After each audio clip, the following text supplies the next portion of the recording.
A few years ago, I got back in touch with an old friend of mine. Phil had always been a bit of a visionary. He could make anything sound convincing, so when he suggested I move down to Oklahoma City to work with him at his startup, there was no way I'd say no. The business plan seemed solid, and he'd already laid the groundwork. The first 3 employees had been Phil himself, his college roommate Lance, and this guy named Milan, who they'd flown in from Slovenia. An actual computer wizard. I was among the second generation of hires, along with 6 others. He had this idea of an event planning business centered around corporate culture. Company outings, conventions, events, and all comforts in between. Phil knew there was enough demand for someone to deal with that kind of stuff at several large firms. I was brought on as a front-end developer. Basically, I make sure you can click things. I connect the back-end systems to an easily navigated front and present it in an inviting way. I've got a background in user experience, HCI, and various evaluation processes. Focus groups, cognitive walkthroughs, user cases, personas, that's my jam. I make clever solutions, test them, and measure results. You could say I Fab 5, whatever system we need to make interactive. So that's how I got involved. By the time I got there, they'd changed the company name to Marion and Landing Corporate Events. Apparently, having a double name tested well with investors. My first day was pretty much everyone's first day. M&L had relocated to a large office space, a company incubator a few blocks from downtown OKC.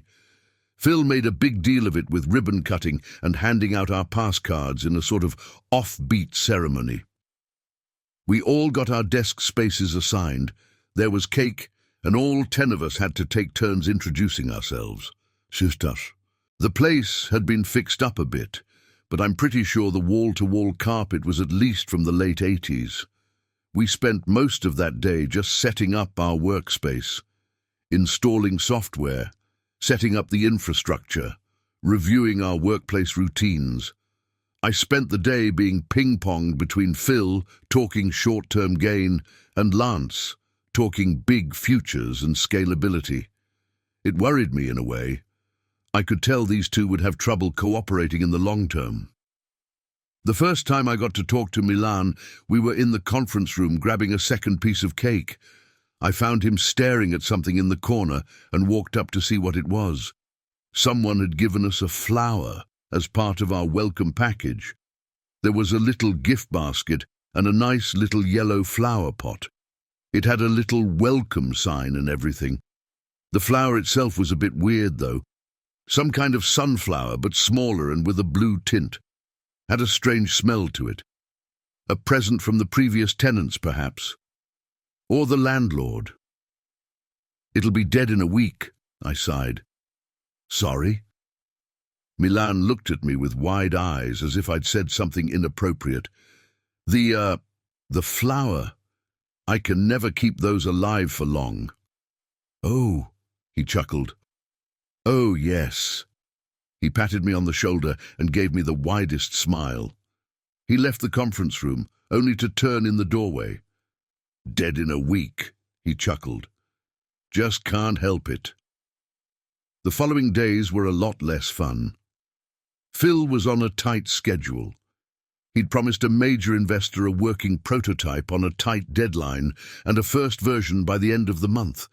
He had this big speech about responsibility and camaraderie and how we would all have to pitch in to make ends meet. This is an adventure, he beamed at the morning meeting. We're going through dangerous woods, and some days we're going to have to ditch our backpacks to get away from angry bears.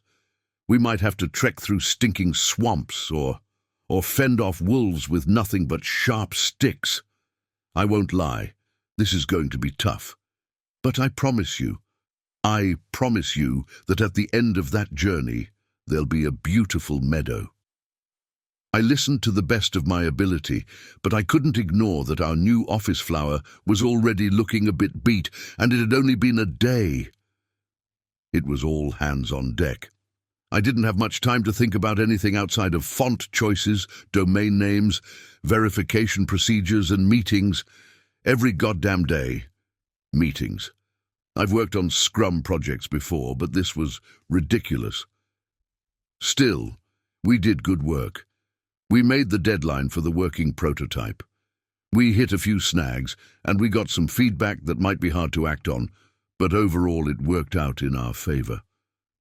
Strangely enough, the office sunflower still hung in there. I'd completely forgotten about it. It still had the little welcome sign, and it had turned completely blue. The petals were sagging. If it wasn't dead already, it was dying. As I looked it over in the dreary conference room, Lance knocked on the door. This guy was 3 years younger than me, and about as type A as you can get. Vicious go-getter and visionary, whose family had deep enough pockets for him to afford failure. He tried to keep some sort of corpo surfer dude look, but he just seemed out of place. He walked in, noticing me looking over the office flower. Without a word, he walked up to it and picked it up. A few petals tumbled to the ground. "Poor thing," he said. "You think it'll make it?" "I don't know," I shrugged. "It's been indoors and unwatered for a week. It is either dead or a vampire." "I think we'll be okay," Lance said, putting it back down. "I don't see no fangs." As we struggled to meet deadline after deadline after deadline, that first week had suddenly turned into a month. Phil was sounding a bit less optimistic. Lance mostly just sat by his window, trying to figure out some impossible resource puzzle. Milan was working pretty much around the clock. I swear the guy had a sleeping bag next to his coat, and I never actually saw him leave. By the end of the month, we ended up in another meeting. This time, it wasn't quite as positive. Phil's tie was loose, and Lance was uncharacteristically quiet. "I'll just say it," Phil sighed. "This is not sustainable." A month in, and we were already cutting 3 people loose. On top of that, we had a new deadline, 2 weeks. That's when the first version had to be available. There was an actual gasp around the table. "A big client is ready to sign us," explained Phil. "Hatchet Investments. We're talking long-term contracts. But they have other options, and if we can't get this up and running by then, they're dropping us. If this company is to survive, we have to look forward. Always forward." I was mentally checked out. The amount of work we could expect was staggering, and just thinking about the upcoming late nights drained me. I found my thoughts and eyes constantly drifting away from the charts and explanations, desperately looking for something to latch onto. Like the office flower. By now, it was as dead as could be. The petals littered the floor, but the welcome sign remained. Things got ugly fast. Phil started handing out free takeout to everyone who stayed late, and we got an extra couch just for sleeping. Luckily, most of us didn't have any other arrangements. Many of us were single and childless, so there wasn't anyone relying on us being home at a certain time. Incidentally, all 3 people who had been cut loose had rich family lives. We got into this rhythm. All day, every day, all we did was work. At one point, I saw Milan washing himself with a sponge in the communal kitchen. Lance was handing out company T-shirts for those who hadn't showered. Takeout boxes were piling up. Still, we soldiered on. We trusted Phil, and his vision that there'd be a green pasture past the brambles. But man, were those some deep brambles. "Hey man, are you okay?" The voice hit me out of nowhere. I snapped out of a daze and found myself looking at a man. I was standing in the hallway, holding the door open to a stranger. "I'm here for the, quality assurance position," he said. "Is Lance in?" "Yeah, sure," I said. "He's around." Of course he was. We all were. I invited the young man in, but found myself confused. I was second-guessing myself. My phone had long since run out of battery, and I hadn't even considered charging it. I looked at the young man who kept shifting his eyes at me. "Excuse me, but my phone is broken. It's the 15th, right?" I asked. "18th, he answered. "Surprised to see you guys working Saturdays." So was I. I'd thought it was a Wednesday. I walked up to Phil, who was half asleep at his desk. I saw Lance invite the young man into the conference room, right across from the dead office flower. No one had had time to clean it up. I'm gonna head home," I said. "Get a fresh pair, shower, have some fruit." "Yeah, you do that," mumbled Phil as he shifted in his seat. His face was stuck to his keyboard, leaving deep marks on his chin. Get back soon." "Just a few hours," I yawned. "I'll get the presentation done by the morning meeting." No slacking. None. I headed out the door, but as soon as I stepped out, I had this violent coughing attack. It felt like I'd tried to inhale a handful of needles, as tiny pricks of pain invaded my throat. I leaned against the wall, gasping for air. I don't suffer from allergies or asthma, but I can imagine this being something similar. For a moment, it just felt like I was dying, like my body was rejecting something foreign. I scrambled back into the office as my co-workers stared daggers at me. I downed 3 glasses of tap water and hunched over the kitchen sink. The pain subsided. A brief calm settled in my chest as the sound of my heartbeat turned down from a banging assault rifle to a soft, steady drum. I figured I might as well get back to work. But it wasn't that simple. By the time I got back to my desk, I looked around. It occurred to me that pretty much no one was working anymore. Milan was half asleep on the couch, swiping on Tinder. Phil was fast asleep at his desk. My other 3 colleagues were either browsing social media or blankly staring out the window, wrapped in a blanket. At some point, we'd all just stopped. We were just living there. The young man that Lance had interviewed hurried out of the conference room. I could see Lance leaning back in his chair, taking a sitting nap. Had he fallen asleep during the interview? I hurried to catch up to the young man, waving him down by the entrance. "Excuse me," I said. "Everything okay in there?" "I'm sorry, but I can't work in this environment. And that guy is clearly on drugs. Half of you seem to be having a mental breakdown.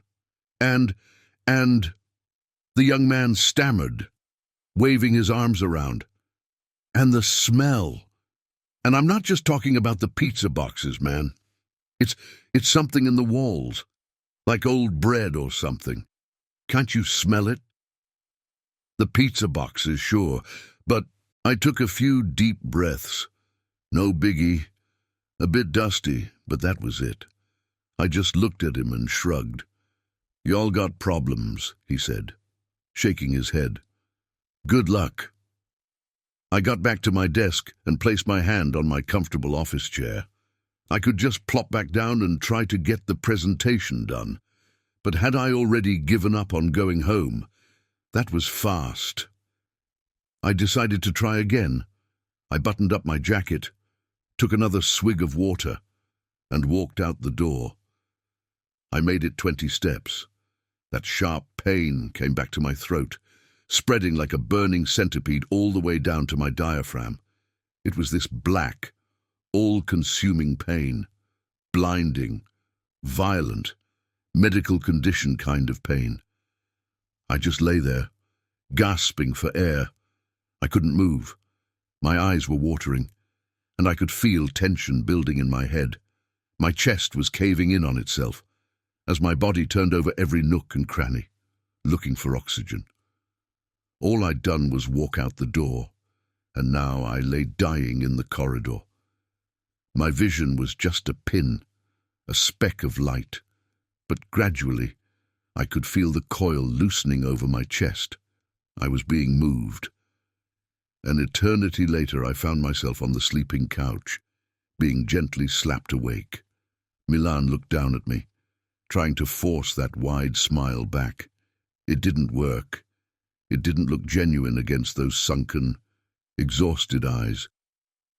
"Don't push too hard," he nodded. "Dead in a week." "Dead in a week," I agreed.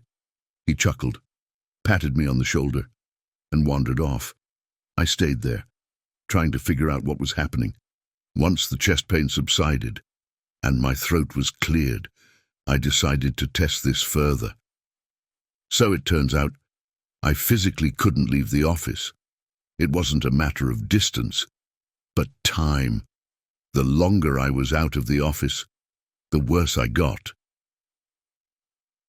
Even a single step outside the door, and I began feeling symptoms of asphyxiation. But it seemed like I was the only one who cared. Everyone else was either asleep or just lounging. I tried talking to Milan again, but he didn't seem to understand. I tried waking Phil, but he just dismissed me.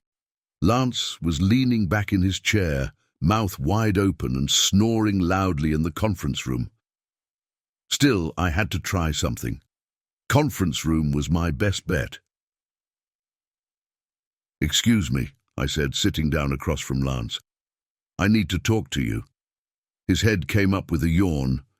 He cleared his eyes, scratched his stubble, and looked at me with an honest confusion. "There's something wrong here," I said. We're sick." "Sure, yeah." Lance leaned over into the corner of the room and picked up the yellow flower pot. The wilted sunflower barely held on. "We gotta call someone. Poison control or someone." "All right, I hear you." He snapped the wilted flower in half and put it into his mouth. Still maintaining eye contact, he stared me down, chewing. I didn't know what to say. "Lance, you're eating it," I said. "You're eating the flower?" "Yeah," he nodded. "I guess." He scooped up some wilted petals along with a handful of dirt, slowly consuming it like it was nothing. Little specks of dirt fell from the corner of his mouth, as dry and crunchy as sand. What are you doing?" "What?" Still maintaining eye contact. Nothing about what he did seemed to register as something wrong. If anything, I was the one being odd. I looked out at the others, but no one seemed to care. Milan just walked by, smiling and nodding. "Lance, you gotta..." I leaned forward to take the flower pot away from him, accidentally tearing off the little welcome sign. Lance's demeanor shifted in an instant, like a wild animal stepping into a fox trap. He pulled the pot back, put it on the file cabinet, and kicked the table over. He assumed this aggressive stance, positioning himself between me and the door. Not a soul reacted. "What the fuck are you doing?" I yelled. Is anyone seeing this?" "What was it you wanted to discuss?" he asked in a neutral, monotone voice. "You got the presentation ready?" I was caught off guard as he suddenly leapt towards me, only to trip on the flipped table. I ran across the room, accidentally knocking over the file cabinet. The yellow flower pot tumbled to the floor as I realized there really was a smell. There was a big green spot of mold behind the file cabinet, reaching into the floor, covered by the old 80s carpet. It had made a soft spot there where you could physically press your foot down at least half an inch. I looked up, only to see all my co-workers on their feet staring at me. I could even see Phil back on his feet, eyes wide open but head slouched against his shoulder. He was fast asleep, but his body was still standing up. Lance was circling me like a shark. I carefully stepped over the file cabinet. "If there was nothing else, you ought to get back to work," Lance said. "Get cracking on that presentation." Milan was lying on the sleeping couch, staring at me, eyes black like a hungry predator. "Sorry, I just wanted to check in," I said. "Never mind me." "No worries." Lance leapt over the table and carefully picked up the yellow flower pot. Again, he scooped some dirt up, shoveling it into his mouth. "You're doing great," he coughed in between bites. "Keep up the good work." I walked out into our communal workspace, feeling the stares coming at me from every direction. It was as if they didn't know what they were really doing. If one were to close their eyes and listen, it just sounded like an office. But looking at them, it was a nightmare. Now that I knew what to look for, I could see it everywhere. Pieces of mold reaching into the furniture, the chairs, the tables, the desks, hell, even the hat rack by the entrance. Now that I knew about it, I could definitely smell it. It had a medicinal sourness to it, like something chemical and nauseating. With every step I took, I could feel it puffing up from the carpet. How hadn't we noticed it? Had we grown so dependent on it, so gradually?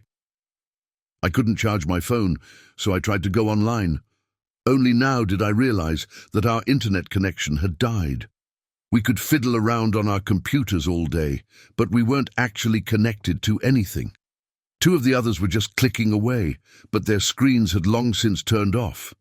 Phil seemed to be writing a document, but it was all just jumbled nonsense. That got me thinking. Milan had been swiping on Tinder. Did he have a connection? I walked over to him, only to see him swiping his fingers against a blank screen.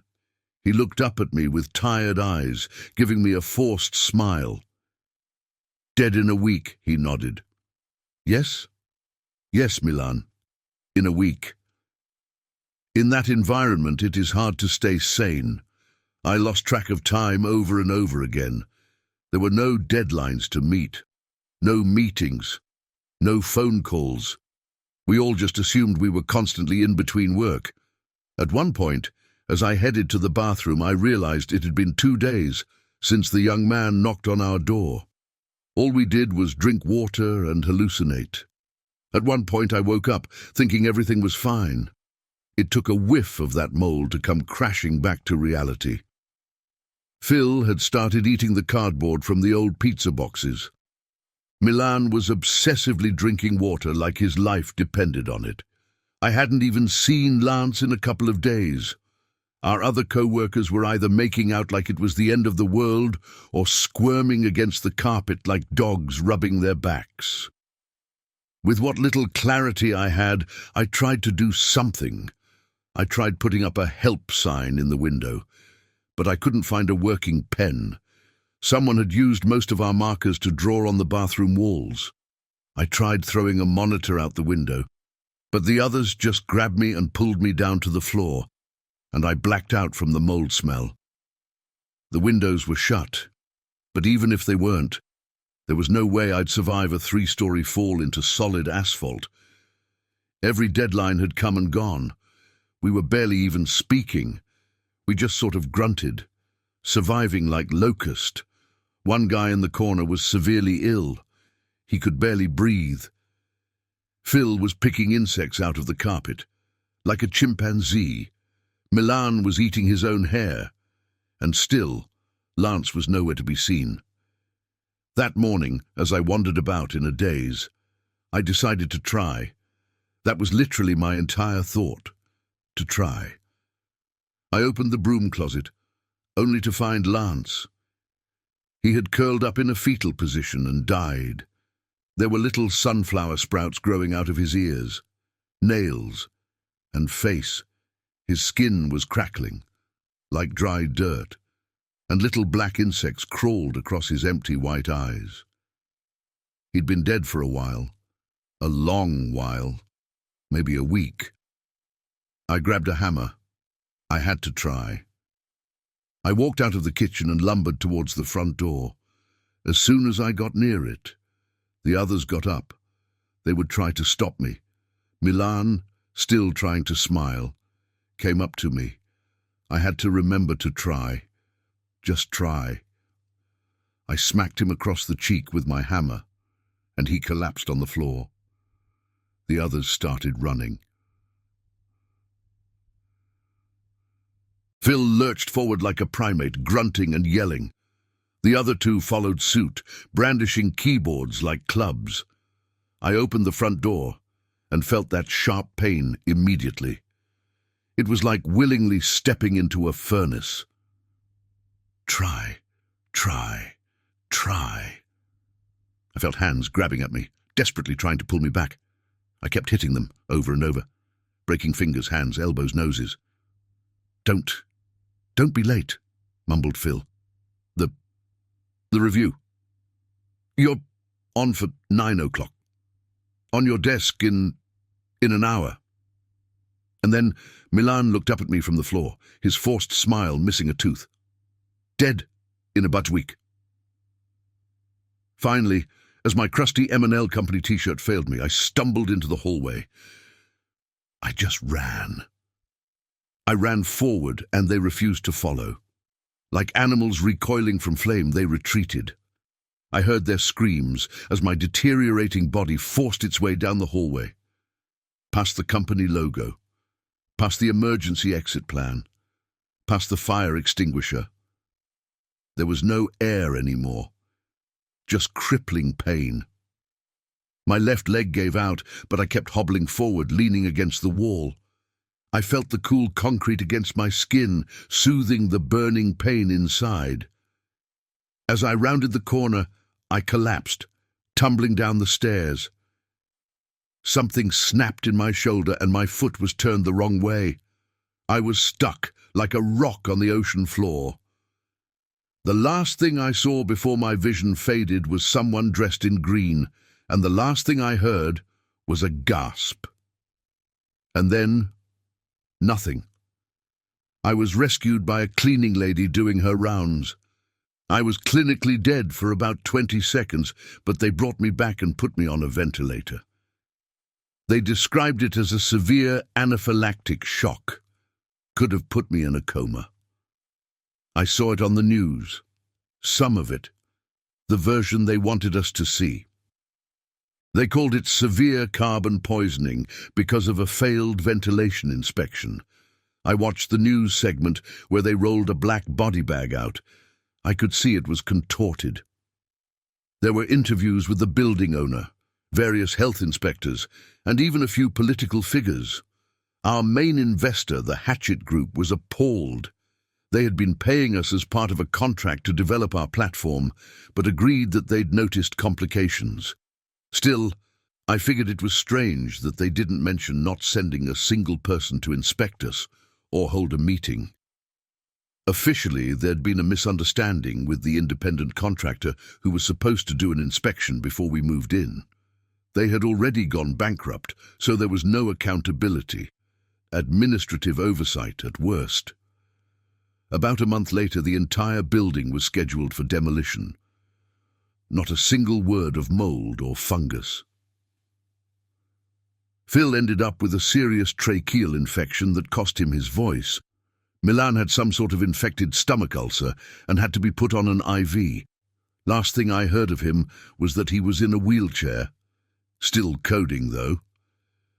The other two? They seemingly disappeared off the face of the earth. They were kept out of the papers and were only briefly seen on the news segment.